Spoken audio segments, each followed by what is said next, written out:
everybody, it's Jamie from Old Shipping Lines and welcome back to a new video. Now in today's video we shall talk about one of the more famous shipwrecks of the Falklands War. In the video of today we shall talk about the tragic sinking of the General Belgrano. Now she began her life as the USS Phoenix, a light cruiser of the Brooklyn-class cruiser family. She would be owned by the United States Navy, and the vessel would be built by the shipbuilders at the New York Shipbuilding Corporation.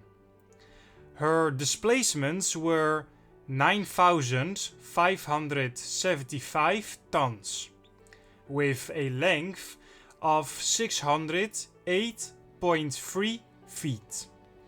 The vessel would have had a beam of 61.8 feet. The vessel could reach a speed of 32.5 knots.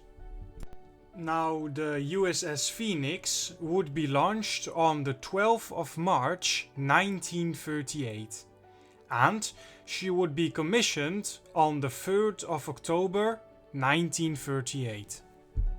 Now in her early career she survived the Japanese attack on Pearl Harbor in 1941 undamaged and went on to earn 9 battle stars for her service in World War II. After the war, she was placed in reserve in Philadelphia on the 28th of February 1946. She would be decommissioned on the 3rd of July that year and remained inactive in Philadelphia. Now after the war in October 1951, the Phoenix was sold to Argentina and renamed to the 17 de Octubre in honor of an important day for President Juan Perón's political party. The ship played a significant role in the 1955 coup that ousted Perón, and the ship was later renamed to the General Belgrano. In 1956, the General Belgrano accidentally collided with her sister ship, the 9 de Julio, during exercises, causing damage to both vessels. Additionally, the General Belgrano was equipped with the SeaCat anti-aircraft missile system between 1967 and 1968. Now we move on to her sinking. On the 12th of April 1982, after the Falkland Island invasion, Britain announced a 200 nautical mile maritime exclusion zone around the islands. Now, this meant that any Argentine warship or naval auxiliary entering the zone could be attacked by British forces. Later, on the 23rd of April, the British government conveyed a message to the Argentine government through the Swiss embassy in Buenos Aires, stating that any Argentine ship or aircraft posing a threat to British forces would be targeted.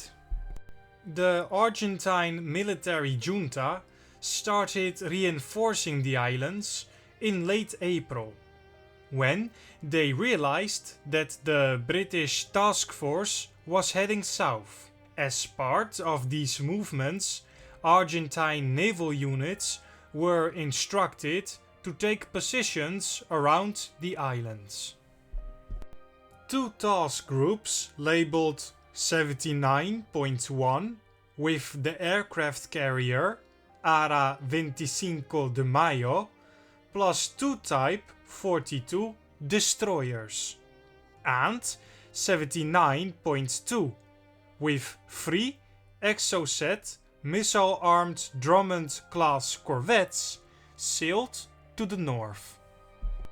Now the General Belgrano departed from Ushuaia in Tierra del Fuego on the 26th of April.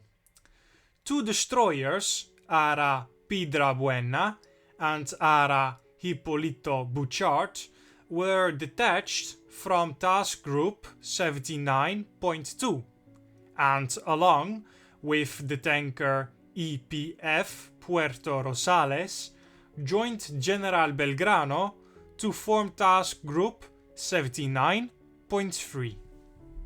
By the 29th of April, the ships were patrolling the Birdwood Bank south of the islands. On the 30th of April, the British nuclear-powered hunter-killer submarine, the Conqueror, detected the General Belgrano. The submarine approached over the next day.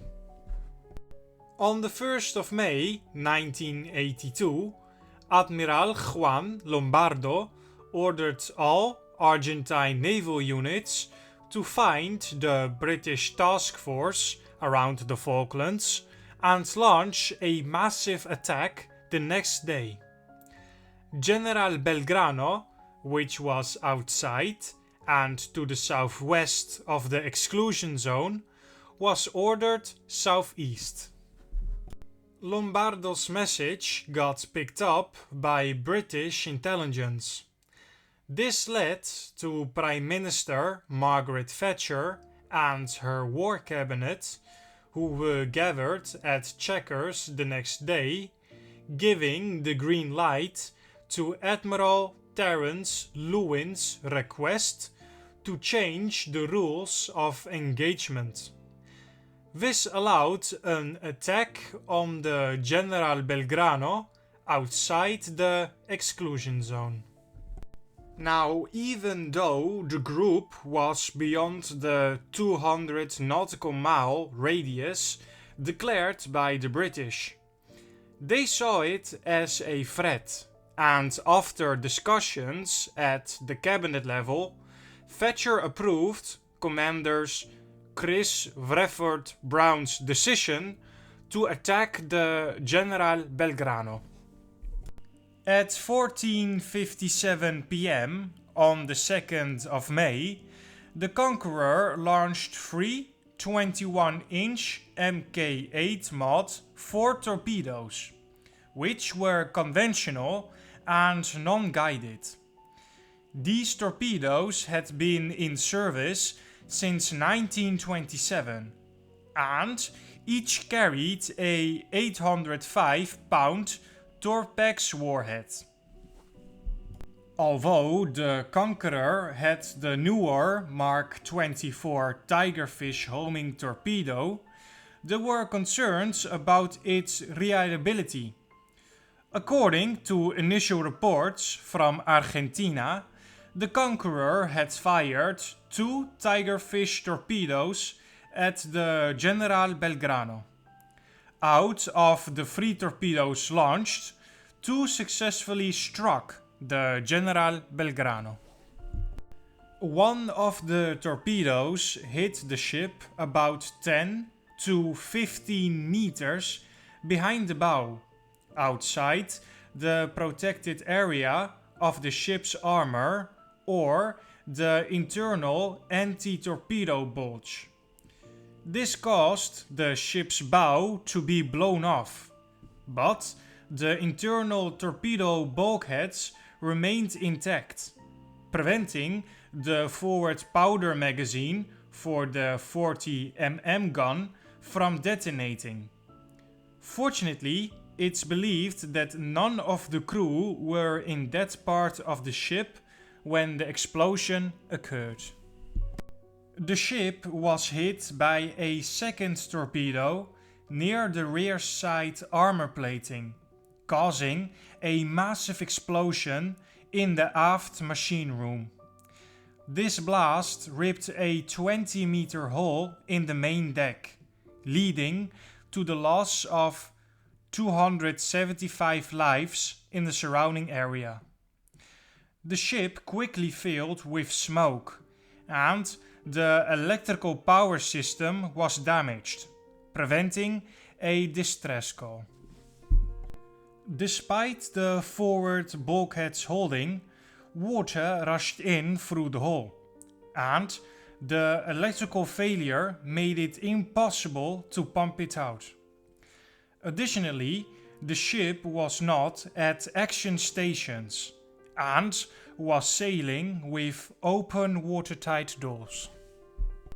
The ship began to list to port and sink towards the bow. 20 minutes after the attack, at 16:24 p.m., Captain Bonzo ordered the crew to abandon ship. The crew used inflatable life rafts to evacuate without causing panic. The escort ships were unaware of the General Belgrano's situation, as they were out of contact and couldn't see the distress signals. Now, adding to the confusion, the crew of the Bouchard felt a possible impact from a third torpedo. The two ships continued westward without realizing what had happened to the General Belgrano. By the time they noticed, it was dark and the weather had worsened, scattering the life rafts. Argentine and Chilean ships rescued 772 men from the 3rd of May to the 5th of May. In total, 323 were killed in the attack, 321 members of the crew, and 2 civilians who were on board at the time. And that is the end to a video. Thank you all so very much for watching. I appreciate the support. If you liked this video, please consider subscribing to the channel. That would help out the channel a lot. And don't forget to click on the video suggested here in the outro, as I'm sure you will enjoy that one as well. Now, if you have any comments or thoughts on this video, please leave them in the comment section down below. As well, what ships you would like me to cover next. Now, with that out of the way, guys, I wish you all a good night or day wherever you are, and we will see each other on the next video. Goodbye, my friends.